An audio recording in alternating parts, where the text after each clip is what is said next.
حضور علیہ السلام نے نبوت کا اعلان کیا. حضور کے ہاتھوں کے معجزے کیا, دل لگ رہا ہے آپ کا؟ حضور کے ہاتھوں کا معجزہ. حضور نے نبوت کا اعلان کیا. جب نبوت کا اعلان کیا تو مکے والے مخالف ہو گئے. آپ سب جانتے تھے اچھی طرح, بہت مخالفت کا زور زورہ تھا. مکے والوں نے آج سے پہلے کسی نبی کی زندگی کو جو ہے وہ مکمل طور پہ پڑھا نہیں تھا. ان کو بہت زیادہ معلومات نہیں تھی نبی کے حوالے سے. ان کو اتنا پتا تھا کہ ہمارے باپ دادا نبی تھے, ابراہیم و اسماعیل علیہ السلام, لیکن ان کو بہت زیادہ معلومات نہیں تھی. نسلاً بعد نسلیں جو باتیں پتا تھی وہی, اور اکثر کو انہوں نے بھلا دیا تھا. ایسے میں بہت ساری باتیں ہوئی, مکے والوں نے بہت ساری باتیں کی, لیکن ہر معاملے میں وہ جو ہے وہ زیر ہو گئے. ایسے میں مکے والوں نے آپس میں مشورہ کیا کہ ایک کام کرنا چاہیے, جو نبوت کے متعلق معلومات زیادہ رکھتا ہو اس کو بلایا جائے اور ان کے سامنے بٹھایا جائے اور ان سے باتیں کی جائے. تو ابو جہل نے کہا کہ یمن میں میرا ایک دوست ہے اور اس کا نام حبیب ہے, میں حبیب کو خط لکھتا ہوں اور قاصد کو روانہ کرتا ہوں. قاصد جائے گا, تیز رفتار قاصد جائے گا اور وہ واپس آئے گا. وہ آنے کے بعد جو ہے وہ پھر اس کو لائے گا. اور حبیب میرا دوست تو آئے گا, وہ بہت ہوشیار ہے, وہ بہت چالاک ہے, وہ بہت جو ہے عقل والا ہے. اچھوں کی اس کے سامنے بات کرنے کی ہمت نہیں ہوتی, اور وہ باتوں کے داؤ پیچ میں لوگوں کو ایسا الجھا دیتا ہے کہ آسانی کے ساتھ کوئی اس کی بات اس سے بات نہیں کر پاتا ہے. اللہ اکبر. پھر ابو جہل نے اپنے دوست کو جس کا نام حبیب تھا اس کو خط لکھا. حبیب کو جیسے خط ملا, حبیب نے خط پڑھا. خط میں یہ لکھا تھا, میرے دوست, پرانی تیری میری دوستی ہے, ہمیں ایک مشکل آن پڑی ہے, اس مشکل میں ہماری مشکل کو دور کر. آج تجھے بہت زیادہ جو ہے معلومات ہے نبی اور نبوت کے بارے میں, آ کر کے اس سے بات کر. ہمارے یہاں ایک شخص ہے, ہمارا ہی رشتہ دار ہے, اس کا نام محمد ہے, اس نے کبھی جھوٹ نہیں بولا, اس نے کبھی کسی کی امانت میں خیانت نہیں کی. ساری باتیں اس نے لکھی اور لکھنے کے بعد کہا جلدی سے آؤ اور آ کر کے اس کو ایسا پھنساؤ کہ وہ تمہاری باتوں کا جواب نہ دے سکے اور وہ جامد و ساکت ہو جائے, وہ لاجواب ہو جائے, تاکہ پھر ہم پورے مکے میں اس کے مشن کو ختم کر دیں. جیسے ہی حبیب کے پاس جو ہے وہ خط پہنچا, حبیب نے اسی وقت اس تیز رفتار قاصد کے ساتھ ایک تیز رفتار سواری لی اور وہ سیدھے مکہ آیا. اور مکے میں جب آیا تو پورے مکے میں جشن کا ماحول تھا, پورے مکے میں خوشیوں کا ماحول تھا. حبیب آیا, اتنا چتر چالاک انسان آیا کہ بڑے بڑوں کو وہ اپنی باتوں کے داؤ پیچ میں پھنسا لیتا ہے. اس کے سامنے کوئی بات نہیں کر پاتا. اگر کوئی جو ہے وہ شاعری میں بات کرے تو حبیب شاعری میں جواب دیتا ہے, کوئی لفظوں میں بات کرے, نثر میں بات کرے تو وہ نثر میں جواب دیتا ہے, کوئی سیاست کی کرے تو وہ سیاست کی, ریاست کی کرے تو ریاست کی, مذہب کی کرے تو مذہب کی, وہ ساری باتوں کو جانتا ہے. بہت ہوشیار ہے حبیب آ گیا ہے. اب محمد عربی کو وہ لاجواب کر دے گا, لیکن یاد رکھے حق ہوتا ہے. حبیب آیا, شام کا وقت تھا, شام کے وقت حضور کو اطلاع دی گئی ایک بندہ آیا ہے, کہ آپ اس سے گفتگو کر سکتے ہیں؟ حضور نے کہا بالکل کر سکتے ہیں, کون کیا بات کرنا چاہتا ہو؟ کیونکہ ہم اپنی زبان میں کہتے ہیں ہاتھ کنگن کو آرسی کیا, جب سکہ کھڑا ہوتا ہے تو کہیں بھی اچھالو کھن سے بچتا ہے. حضور نے کہا ٹھیک ہے چلو بات کرتے ہیں. سارے مکہ کے بڑے بڑے گنڈے, سارے مکے کے بڑے بڑے اوباش آج دلوں کے اندر پھدک رہے تھے کہ ہم محمد عربی کے سامنے ایسے کو لائے ہیں کہ لاجواب ہو جائیں گے محمد عربی. لیکن قربان میرے امام نے کہا فصحا عرب کے بڑے بڑے تیرے آگے یوں ہے دبے لچے, کوئی جانے منہ میں زبان نہیں بلکہ جسم میں جان نہیں. اللہ اکبر. حبیب سامنے آیا. سامنے آنے کے بعد شام کا وقت ہے اور اتفاق سے 14ویں کا چاند پورے آب و تاب کے ساتھ چمک رہا ہے. 14ویں شب ہے. چاند کی دودیا روشنی مکے کی زمین پہ پڑ کر مکے کے ریگزاروں کو جو ہے دودیا روشنی سے جگمگا رہی ہے. وہ دودیا روشنی جب میرے نبی کے چہرے پہ پڑ کر وہاں سے نور حاصل کرتی ہے تو دیکھنے والے پتہ نہیں کر پاتے کہ روشنی ادھر سے آ رہی ہے یا ادھر سے جا رہی ہے, روشنی ادھر سے آ رہی ہے یا ادھر سے جا رہی ہے. کیوں چاند سے تشبیہ دینا, یہ بھی کوئی انصاف ہے؟ چاند پر تو داغ ہے اور ان کا چہرہ صاف ہے۔ اللہ اللہ، حبیب یمنی نے کہا اے محمد عربی، میں نے سنا ہے کہ آپ نے دعوی نبوت کیا ہے، آپ نے نبی ہونے کا دعویٰ کیا ہے۔ میرے سرکار نے فرمایا ہاں میں اللہ کا نبی ہوں۔ جب میرے قریب آقا نے کہا تو حبیب نے کہا اے محمد عربی، میرے دو سوال ہے، ایک سوال میں پہلے کروں گا اور اس کے بعد دوسرا سوال اس سوال کا جواب ملنے کے بعد کروں گا۔ ہائے ہائے میرے نبی کیسے ہیں، میرے آقا کیسے ہیں؟ میرے سرکار نے کہا بولو پہلا سوال تمہارا کیا ہے؟ اس نے کہا اے محمد عربی، یہ جو چاند چمک رہا ہے، اگر اس چاند کے تم دو ٹکڑے کر دو، میرا پہلا سوال یہ ہے، اس چاند کے دو ٹکڑے کر دو تو ہم دوسرا سوال کریں گے، اور وہ بھی پورا کر دیا تو ہم تمہیں نبی مان لیں گے، تمہاری نبوت کا اقرار کر لیں گے۔ اس لیے کہ جو جادوگر ہوتا ہے، جادوگر لوگوں کی نظروں پہ جادو کر سکتا ہے، جادوگر جو ہوتا ہے وہ لوگوں پر جادو کر سکتا ہے، جادوگر جو ہوتا ہے وہ زمین کی چیزوں پہ جادو کر سکتا ہے، لیکن کتنا بھی بڑا جادوگر ہوگا، جادو کسی کا آسمان پر اثر نہیں کر سکتا، آسمان کی چیزوں پہ اثر نہیں کر سکتا۔ تو اگر تم نبی ہو تو چاند کے دو ٹکڑے کر کے دکھاؤ۔ میرے نبی نے مسکرایا اور کوئی توقف نہیں کیا، حضور نے کوئی رکے نہیں، بلکہ حضور جو ہے پہاڑ پر چڑھے۔ اس پہاڑ کا نام جبل ابو قبیس ہے۔ ابو جہل دل میں خوش ہو رہا تھا، اتنا مشکل سوال کر دیا، اتنا ہوشیار ہے میرا دوست حبیب یمنی، کتنا ہوشیار ہے کہ اتنا مشکل سوال کیا، ابھی محمد چپ ہو جائیں گے۔ حضور مسکرائے، جبل ابو قبیس پہ کھڑے ہوئے، مکے کے سارے لوگوں کی نظریں چاند کی طرف ہوئی، میرے نبی نے اشارہ کیا۔ کیا بات ہے، سبحان اللہ سبحان اللہ۔ یہ حضور کے ہاتھ کا معجزہ کوتا، حضور کے ہاتھ کا یہ آج کی نشست کا ہے، حضور کے یہ آج کے، ورنہ حضور کے ہاتھ کے معجزات گناؤ رات ختم ہوگی، بات ختم نہیں ہوگی۔ چوتھا معجزہ اشارہ کیا، انگلی کا اشارہ کیا، چاند ٹکڑے ہو گیا۔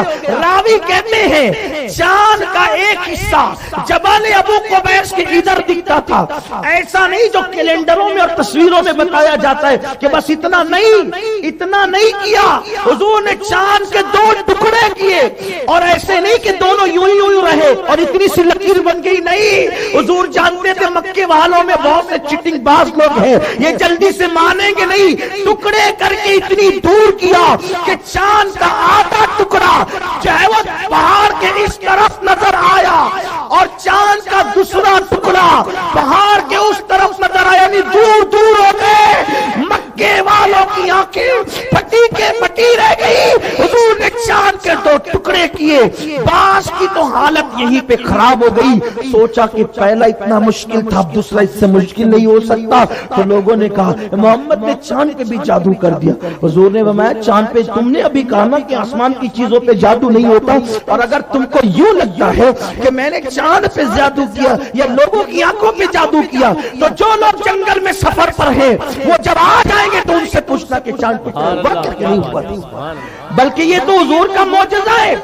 پوری دنیا میں جن لوگوں نے اس وقت آسمان کو دیکھا، اس وقت جس نے آسمان کو دیکھا اس کو چاند کے ٹکڑے نظر آئے، بلکہ ہندوستان میں جو اسلام سب سے پہلے آیا، یعنی راجہ بھوج جو ہے اسلام جس نے قبول کیا، یہ عبداللہ شاہ چنگال نے جو ہے وہ جو اسلام قبول کیا، اس کی وجہ کیا بنی بتائیں؟ وہ اپنے باغ میں بیٹھا ہوا تھا، باغ میں بیٹھے ہوئے اس نے ہندوستان میں دیکھا، غیر منقسم ہندوستان میں ہندوستان کے راجہ نے اس نے کہا او دیکھو دیکھو دیکھو چاند دو ٹکڑے ہو گیا، یہ کیا ہو رہا ہے؟ تو اس نے اپنے نجومیوں کو، جادوگروں کو بلایا، کہا یہ اچانک دو ٹکڑے کیسے ہوا؟ کہا چاند پہ جادو نہیں ہو سکتا، مکے میں ایک محمد نام کا پیغمبر ہے جس کے اشارے سے چاند کے ٹکڑے ہو گئے۔ سبحان اللہ سبحان اللہ سبحان اللہ۔ تو اس نے یہاں سے قافلہ بھی بھیجا، اس نے یہاں سے قافلہ بھی بھیجا، وقت بھی بھیجا، اس کی تفصیل اللہ کے ابھی وہ نہیں بتاؤں گا۔ اچھا ایک بات، چوتھا معجزہ چاند کے اشارہ کر کے ٹکڑے کیے، صرف ٹکڑے ہی نہیں کیے، پھر اشارہ کیا تو وہ جڑ بھی گیا۔ سبحان اللہ سبحان اللہ۔ کتنے معجزے ہو گئے؟ 5۔ ایک توڑنا نا، ایک جوڑنا، سبحان اللہ سبحان اللہ، توڑا بھی جوڑا بھی۔ اگر نہ جوڑتے تو آج تک روزانہ 2 چاند نکلتے۔ بے شک اگر حضور نہ جوڑتے تو روزانہ 2 نکلتے، لیکن جوڑ کر 1 کر دیا۔ کتنے ہو گئے؟ 5۔ اب چھٹا ہاتھ کا معجزہ کیا؟ حالانکہ یہ ایک معجزہ نہیں، یہ درجنوں معجزات کی زنجیر ہے، لیکن میں اس کو شمار نہیں کروا رہا ہوں، صرف ہاتھ کے جو ہاتھ سے متعلق ہے حضور کے وہ بتا رہا ہوں، جو ہاتھ سے متعلق ہے وہ بتا رہا ہوں۔ اب جو حبیب تھا وہ دیکھو، کچھ لوگوں کو جو اللہ عقل دیتا ہے نا وہ حق قبول کرتے، کچھ جو ضدی ہٹ درم ہوتے ہیں وہ قبول نہیں کرتے، لیکن جو لوگ سچے ہوتے ہیں وہ قبول کرتے ہیں۔ حبیب نے دیکھا نا کہ ایک میرا سوال پورا ہو گیا، اب تو دھیان دیجئے میرے بچوں، اے بیٹا چپ رہو تھوڑا سا۔ لوگ کہتے ہیں کہ بچوں کو آگے نہیں بیٹھنے دینا، میں کہتا ہوں لیکن نہیں بیٹھنے دو، یہ اپنا مستقبل ہے، یہ سنیں گے تو کل ان کو یاد رہے گا۔ 2-4 بچے بدماش دکھتے ہیں، باقی سب بچے اچھے، لیکن یہ بھی مکمل بدماش نہیں ہے، تھوڑے سے، اگر منع کر دیں تو ابھی چپ ہو جائیں گے، ابھی نہیں کرنا بات، ٹھیک ہے نا بیٹا؟ حضور کا ذکر سنو میرے بچوں، تمہاری تقدیریں سنورے گی، بڑے ہو کر تم بھی بہت بلند بنو گے۔ حضور کا ذکر یہ جو آج کل ہم لوگ بولتے ہیں نا، یہ ہم اپنے بچپنے سے علماء کی تقریر سننے جاتے ہیں، بلکہ ہمارا بچپنا اسی طرح گزرا ہے کہ ہم نے کبھی اٹی ڈنڈو نہیں کھیلا، کچولیاں نہیں کھیلی۔ ہمارا کھیل الحمدللہ یہ تھا، میرے جو بچپن کے دوست ہیں وہ جانتے ہیں، رات کو مولانا کی تقریر، جو جتنے بھی مولانا آتے تھے دور دور شہر میں جہاں بھی جاتے تھے ہم جا کر سنتے تھے، اور رات کو سن کر آتے تھے، اور صبح دوستوں کی محفل میں وہ پوری تقریر ایسی سناتے تھے۔ جو میرے بچپن کے دوست وہ آپ کو گواہی دیں گے، یہ ہمارا شوق تھا تقریر کرنا، اور یہ میرے رب کا کرم ہے، میری ماں کی دعا ہے کہ ایک بار جس مقرر کی تقریر جس انداز میں سنی، اس کی پوری تقریر اسی انداز میں سنانے کی صلاحیت اللہ نے مجھے بچپن سے دی تھی۔ تو تم سے بھی کہتا ہوں بیٹا سنا کرو، اور گھر جا کے سنایا کرو، ہاں انشاءاللہ تعالی اس کی برکتیں تمہیں ملے گی۔ تو ہم علماء کے ساتھ بچپنے سے رہتے تھے، ان سے سنتے تھے، ان کو سناتے تھے، تو آپ بھی سناؤ بیٹا، اس کی برکت ملے گی۔ بات کرنے کے لیے تو بہت وقت ہے نا، ابھی محفل ختم ہو جائے گی، پھر بیٹھ جانا مہابھارت لے کے، جتنی کرنا ہے یار، کون منع کرتا ہے؟ لیکن ابھی تو میری سن لو، ابھی مجھ سے نہیں سنو گے تو تم گھر جا کے سناؤ گے کیا؟ درود شریف پڑھیں، رب صلی علی حبیبک خیر الخلق کلہم۔ دیکھو چپ ہو گئے نا، یہ بچے میری بہت مانتے ہیں، بہت محبت کرتے ہیں، بچوں کرتے ہیں نا مجھ سے محبت تو کرتے، میری بات بہت مانتے ہیں۔ جب کہہ دو اب چپ، سب بچے چپ، دیکھیے ایک بھی کوئی کچھ نہیں بولے گا انشاءاللہ۔ ان کے ماں باپ جب نہیں بولتے تو یہ کیسے بولیں گے؟ بات سب مانتے ہیں الحمدللہ تعالی۔ اللہ سب کو سلامت رکھے، اللہ خوب عروج دے تم سب کو، خوب بلندیاں دے اللہ تعالی۔ ایک خطیب نہیں تمہارے شہر میں، ہر بچہ بڑا ہو کر خطیب بنے، سنیت کی خدمت کرے، مسلک کی خدمت کرے۔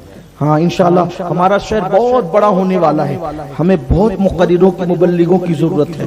اللہ تم سب کو سنی دعوت اسلامی کا مبلغ بنائے، دین کا داعی بنائے، تمہاری زبانوں میں اللہ تعالیٰ بولنے کی قوت عطا فرمائے۔ حبیب نے دیکھا، ایک سوال پورا ہو گیا، اشارہ کیا چاند کے ٹکڑے، اشارہ کیا چاند جڑ گیا۔ اب حضور نے مسکرا گیا، حبیب دیکھ لیا نا، دیکھ لیا نا؟ جی دیکھ لیا، ڈھیر ہو گیا وہ۔ حضور نے کہا اب دوسرا سوال تو کرے گا کہ میں خود بتاؤں؟ کیا بات ہے، سبحان اللہ سبحان اللہ سبحان اللہ۔ دوسرا سوال تو کرے گا کہ میں خود بتاؤں؟ حضور دلوں کے حالات جانتے ہیں، حضور دلوں کی کیفیت جانتے ہیں۔ حبیب نے کہا اگر آپ ہی بتا دیں تو بڑا احسان ہوگا۔ کہا تیرا سوال بھی بتاتا ہوں، اب جواب بھی دیتا ہوں۔ بول تیرا دوسرا سوال یہی تھا نا کہ تو جب گھر سے چلا تھا، ہائے ہائے، جب تو گھر سے چلا تھا تو جب تجھے خط ملا تھا، جب تجھے خط ملا تھا تو تو گھر سے چلا تھا تو یہ نیت لے کے چلا تھا کہ پہلا سوال امتحان کے طور پہ پوچھوں گا اور اس کا جواب مل جائے گا، تو دوسرا سوال اپنی بگڑی بنانے کے لیے کروں گا۔ اگر وہ نبی ہوگا تو اس سے بگڑی بنواؤں گا، کیونکہ نبی تو بگڑی بنایا کرتا ہے نا، نبی بگڑی بنانے کے لیے آتا ہے۔ میں مفہوم کے طور پر اپنے الفاظ کے جامع میں بات کر رہا ہوں۔ حبیب سن، تیرا دوسرا سوال یہ ہے کہ تیرے گھر میں تیری ایک بیٹی ہے، اور وہ بیٹی آنکھ سے اندھی ہے، اس کے ہاتھ لولے ہیں، اس کے پیر لنگڑے ہیں، وہ چل نہیں سکتی، وہ بول نہیں سکتی، وہ دیکھ نہیں سکتی، وہ سن نہیں سکتی، اس کے پورے اعضاء معذور ہے، اور وہ تجھ پر بوجھ بنی ہوئی ہے۔ تو چاہتا ہے کہ اس بچی کو شفا مل جائے. بول حبیب تیرا دوسرا سوال یہی ہے نا, تو شفا چاہتا ہے نا, شفا چاہتا ہے نا, بول شفا چاہتا ہے نا. اس کی آنکھوں میں آنسو آ گئے. ہاں ہاں حضور نے کہا بول لا الہ الا اللہ محمد رسول اللہ, کلمہ پڑھ, مجھے نبی مان, مسلمان ہو جا اور جا, تیری بیٹی کو شفا مل جائے گی, سبحان اللہ, تیری بیٹی کو شفا مل جائے گی. اللہ اکبر. حبیب کا سوال دل میں تھا, حضور نے کہہ دیا اور حبیب نے سن لیا. حبیب کو پتا تھا کہ میرا سوال یہ ہے, یمن میں میرا مسئلہ, نبی پاک علیہ السلام مکے میں بیان کر رہے ہیں. اس نے کہا بالکل یہی سوال ہے میرا. حضور نے جا, تیری بیٹی کو شفا مل گئی. اس نے پڑھا لا الہ الا اللہ محمد رسول اللہ.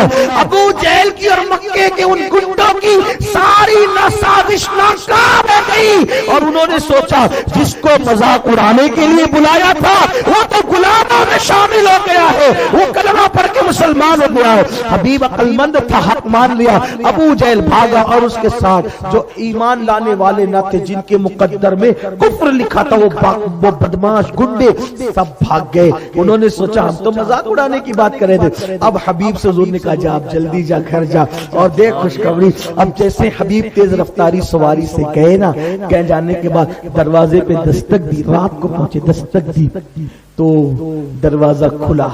دیکھا جو بیٹی کو لنگڑی, لولی, مکی, گونگی, اندھی, بیلی چھوڑ کر کے گئے تھے, وہی دروازے پہ استقبال کے لیے آئی ہے, وہی دروازے پہ استقبال کے لیے آئی ہے. میرے نبی کے ہاتھوں کا معجزہ. حبیب نے دیکھا بیٹی تیری یہ کیفیت کیسے ہو گئی, تیرا یہ حال کیسے ہو گیا.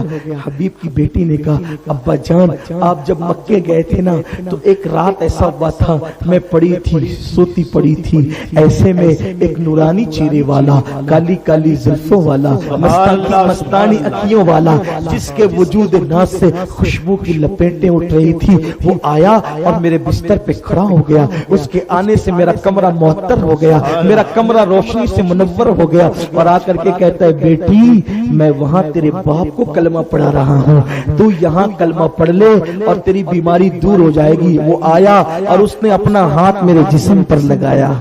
سبحان اللہ, سبحان اللہ, سبحان اللہ. وہ آیا اور اس نے اپنا ہاتھ میرے جسم پر لگا. اس کا ہاتھ میرے جسم پہ کیا لگا, میں نے کہا لا الہ الا اللہ محمد رسول اللہ. اس کے ہاتھ کی برکت سے میرا جسم اچھا ہو گیا. سبحان اللہ, سبحان اللہ.